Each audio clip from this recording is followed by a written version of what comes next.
ये बात तब की है जब बुद्ध ने परम ज्ञान प्राप्त कर लिया था।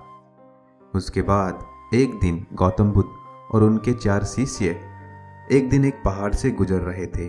वह हरा भरा पहाड़ बहुत सुंदर था। वहां से एक झरना गुजर रहा था। वह झरना भी बहुत लंबा था। ये कुदरत का नज़ारा देखकर बुद्ध कहते हैं, जैसे मकड़ी एक एक तार अपने अंदर से निकाल सुंदर जाल बुनती है, उसी प्रकार प्रकृति ने अपनी चेतना के धागों से सुंदर सृष्टि का सर्जन किया। उसी समय एक व्यक्ति पहाड़ पर से कूदकर अपनी जान देने के लिए पहाड़ के किनारे की ओर भागता हुआ बुद्ध को दिखता है और रोते रोते बोलता जा रहा है, सब नश्वर है, सब झूठ है और सबसे कुरूप है ये जीवन।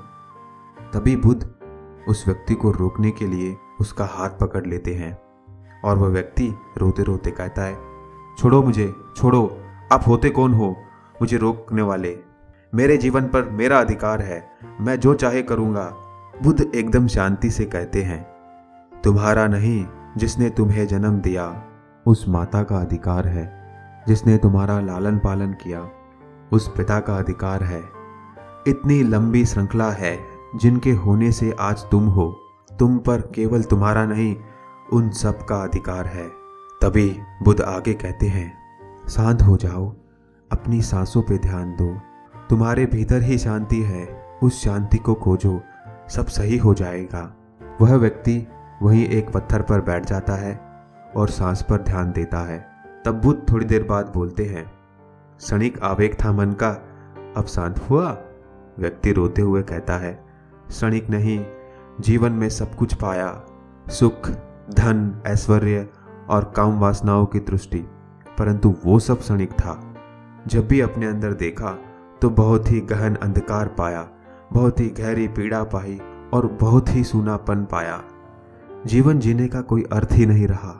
बुद्ध बोले, इच्छा जब चढ़पती है तो हमें लगता है कि जब वह पूर्ण हो जाएगी तो हम तृप्त हो जाएंगे, पर जैसे ही वो पूर्ण होती है हमारा मन फिर से सूनेपन से भर जाता है। जानते हो क्यों? जब इच्छा की कामना थी तो वह स्वप्न था, जब इच्छा पूर्ण हुई तो अंतर समझ गया कि ये भी स्वप्न है। एक सन न पकड़ सके और हाथों से फिसल गया। व्यक्ति पूछता है, तो क्या जीवन में कुछ भी नश्वर नहीं? सब कुछ नष्ट क्यों हो जाता है?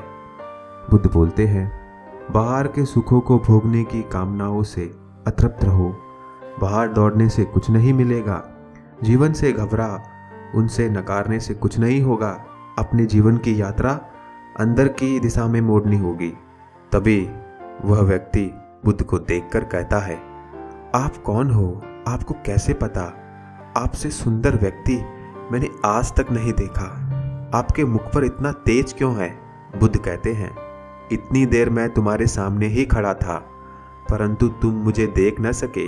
तुम्हारी आंखें अंधी होकर केवल अंधकार को ही देखना चाहती थी। मनुष्य अपने मन में जैसी चाहे वैसी दुनिया को देख सकता है। वह व्यक्ति यह बात सुनकर समझ जाता है कि यह कोई परम ज्ञानी साधु है और कहता है, यह सत्य है, आप महात्मा हैं। मैं दुखी हूँ अपने अंतर मन से। मेरा नाम यश है। मैं एक धनी वैश्य परिवार में मेरा जन्म हुआ। जीवन में किसी भी बात की कमी न थी। मैंने हर सुख भोगा, वासनाओं की पूर्ति करता रहा, परंतु अंदर ही अंदर मेरा मन घुटता गया। मैं और नीरस होता गया। बुद्ध बोले, मैं भी एक दिन सुख चैन को छोड़कर यहाँ वहाँ भटक रहा था, पर अंत में मैंने अपने सारे दुख दर्द को मिटा दिया। सब दुख दर्द अंदर है और उसकी दवा भी अंदर है, बस जरूरत है तो उसे खोजने की। कितने ही मनुष्य जो कि शारीरिक रोगों से पीड़ित है, धन के अभाव से पीड़ित है, अन्याय से पीड़ित है, पर उतने ही मनुष्य मानसिक रोगों से भी पीड़ित है। उन सुंदर पहाड़ों की ओर इशारा करते हुए बुद्ध कहते हैं, चारों ओर देखो यश। वह व्यक्ति चारों ओर देखता है और बुद्ध की ये सब बातें सुनकर वह शांत हो जाता है और उसको कुदरत की सुंदरता दिखाई देती है आसपास, और देखकर कहता है, कितनी सुंदर है ये कुदरत। बुद्ध पूछते हैं, जब तुम कूदने जा रहे थे तब क्यों यह सौंदर्य तुम्हें नहीं दिखाई दे रहा था? व्यक्ति बोला, क्योंकि मैं देखने को तैयार ही नहीं था। मैं केवल अपने दुखों की प्रतिध्वनि देखना चाहता था। बुद्ध बोले, अब तुम शांत हुए, स्थिर हुए, पर प्रकृति वही की वही है। तुम्हारी आंखें बदल गई। किसी भी बात की अति, चाहे सुख की ही हो, केवल दुख को ही जन्म देती है। इसीलिए मध्य में रहो, तो जो जैसा है वैसा दिखेगा और परम शांति को पाओगे। ये सुनकर वह व्यक्ति बुद्ध के चरणों में गिर जाता है और कहता है, क्या आप मुझे अपना शिष्य बनाएंगे? बुद्ध कहते हैं, हमारा जीवन सादगी से जुड़ा है।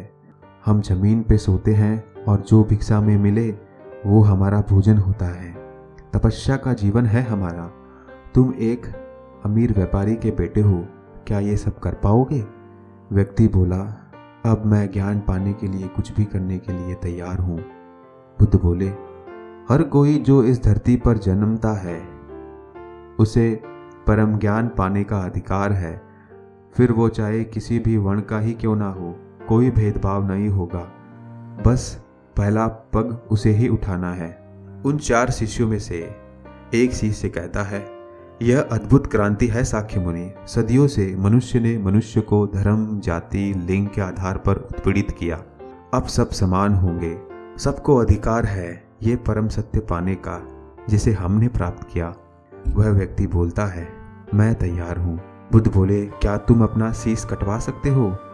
व्यक्ति बोला, मैं अपना शीश देने के लिए तैयार हूँ। बुद्ध बोले, शीश देने की बात केवल एक प्रतीक है। शीश देने को वही तैयार होता है जो अपने अहंकार का शीश काट कर अपने गुरु के चरणों में रख दे। मित्रों, इस कहानी में बुद्ध ये कहते हैं, सब कुछ अंदर है। दुख, सुख, पीड़ा, खुशी, गुस्सा और दया। जब हम दुखी होते हैं तो हम बस अपने दुखों को ही देखना चाहते हैं और अपनी शांति को भूल जाते हैं, जबकि शांति अपने अंदर ही होती है। जरूरत है तो उसे खोजने की। हमारे मन में सभी प्रकार की भावनाएं होती हैं। जब जब हमारे जीवन में कुछ होता है तो समय समय पर सारी भावनाएं जागती है, परंतु सच्चाई यह है कि हम इन सारी भावनाओं को जब चाहे जहाँ चाहे नियंत्रण कर सकते हैं। बस जरूरत है अपने अंदर जागरूकता से जागने की। जब भी आप दुखी हो, अपने अंदर शांति खोजें। अगर आपको ये वीडियो अच्छा लगा हो तो लाइक एंड सब्सक्राइब करना ना भूलें। धन्यवाद।